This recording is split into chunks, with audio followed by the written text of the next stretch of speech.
മെമ്പർമാരോ ജില്ലാ പഞ്ചായത്ത് മെമ്പർമാരോ അല്ലെങ്കിൽ പഞ്ചായത്ത് പ്രസിഡന്റോ ഒന്നും പറഞ്ഞിട്ടില്ല. എൻ്റെ ജോലി ഞാൻ ചെയ്യുക എന്നുള്ളതാണ്. ഒരു ജനപ്രതിനിധിയെ പറഞ്ഞാൽ എന്താ നിങ്ങൾ ധരിച്ചു വെച്ചിരിക്കുന്നത്? ഇതിനെയൊക്കെ ധരിച്ചു വെച്ചിരിക്കുന്നത് എന്താണ്? യജമാന്മാരല്ല, ജനങ്ങളുടെ ദാസന്മാരാണ്.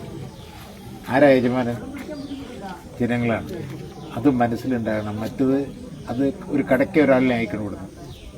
കടക്കാരുടെ വിചാരം എന്താണ്? അപ്പോൾ നിങ്ങളൊരാളെ കടയ്ക്ക് അയച്ചു, വീട്ടുകാരൻ. കടക്കാരൻ്റെ വിചാരം എന്താണ്? ആ വാങ്ങാൻ വന്ന ആളാണ് ഉടമസ്ഥൻ എന്നല്ലേ? യഥാർത്ഥ ഉടമസ്ഥനാരാണ്? അയച്ചാളല്ലേ? അതേപോലെയാണ് നിങ്ങളിവിടെ നിങ്ങൾക്ക് എല്ലാവർക്കും കൂടി അസംബ്ലിയിലോ പാർലമെൻറ്റിലോ പഞ്ചായത്തിലോ പോകാൻ പറ്റില്ല. അപ്പോൾ നമ്മളൊരാളിനെ ജോലിക്ക് അയക്കണം. ആ ജോലിക്ക് അയക്കണം ചെയ്യേണ്ട കടമ അവരുടെ ബാധ്യതയാണ്. മനസ്സിലായില്ലേ? അത് മനസ്സിൽ നേതാക്കന്മാർക്കും അനുയായികൾക്കൊക്കെ ഉണ്ടാകണം എന്നാണ് എനിക്കിതിൽ പറയാനുള്ളത്. അതുപോലെയാണ് നമുക്കിവിടെ വിദ്യാഭ്യാസത്തിൽ തന്നെ എടുത്തത്. ഏറ്റവും പിന്നോക്കം നിൽക്കുന്ന പ്രദേശമാണ്. കർഷക തൊഴിലാളികളും ആയിട്ടുള്ള സാധാരണക്കാരായിട്ടാണ് നമ്മുടെ നിയോജകമണ്ഡലത്തിലുള്ളത്. അപ്പോൾ സ്കൂളിൻ്റെ വിദ്യാഭ്യാസത്തിൻ്റെ രീതി പറഞ്ഞാൽ 70% ഉണ്ടായിരുന്നുള്ളൂ 10ാം ക്ലാസ്സിൽ പാസ്സായ കുട്ടികൾ. ഇന്ന് എത്രയോ അറിയോ? 99.6 നമ്മുടെ Kozhinjampara government school Tamil course അനുവദിച്ചു.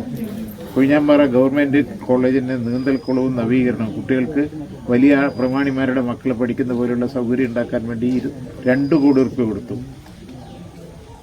കൊഴിഞ്ഞാമ്പാറ ഗവൺമെൻറ് കോളേജ് കൊഴിഞ്ഞാമ്പാറ പറഞ്ഞാൽ നല്ലിപ്പള്ളിയിലാണ് കേട്ടോ, കൊഴിഞ്ഞാമ്പാറയിലല്ല, നാട്ടുകല്ലേ. ക്ലാസ് മുറികളുടെ നവീകരണം കിഫ്ബി ഫണ്ട് 1 കോടി രൂപ. അരണ്ടപ്പള്ളം ഗവൺമെൻറ് സ്കൂൾ കെട്ടിടം 100 ലക്ഷം, 1 കോടി. എവിടെ അരണ്ടപ്പള്ളം? കുട്ടികൾക്ക് പോകാൻ പറ്റിയ സ്ഥലമല്ലേ, നിങ്ങൾക്കൊക്കെ ഗുണമുള്ളതല്ലേ. അപ്പുപള്ളി ഒരു UP സ്കൂൾ അടുക്കള കെട്ടിടം കുട്ടികൾക്ക് ഉച്ചയ്ക്ക് ഭക്ഷണത്തിന് 7.5 ലക്ഷം. നല്ലിപ്പള്ളി LPS കുറ്റിപ്പള്ളം അടുക്കള കെട്ടിടം 10 ലക്ഷം. നല്ലിപ്പള്ളി കൃഷ്ണ ഹയർ സെക്കൻഡറി സ്കൂൾ 7.5 ലക്ഷം. ലാപ്ടോപ്പ് കൊടുത്തത്. വലിയ ആളുകളുടെ മക്കൾക്ക് ലാപ്ടോപ്പും കമ്പ്യൂട്ടറൊക്കെ ഉണ്ടാവുള്ളൂ, അത് എല്ലാ കുട്ടികൾക്കും നമ്മളോട് കിട്ടാൻ വേണ്ടിയിട്ടാണ് അത് ചെയ്തത്.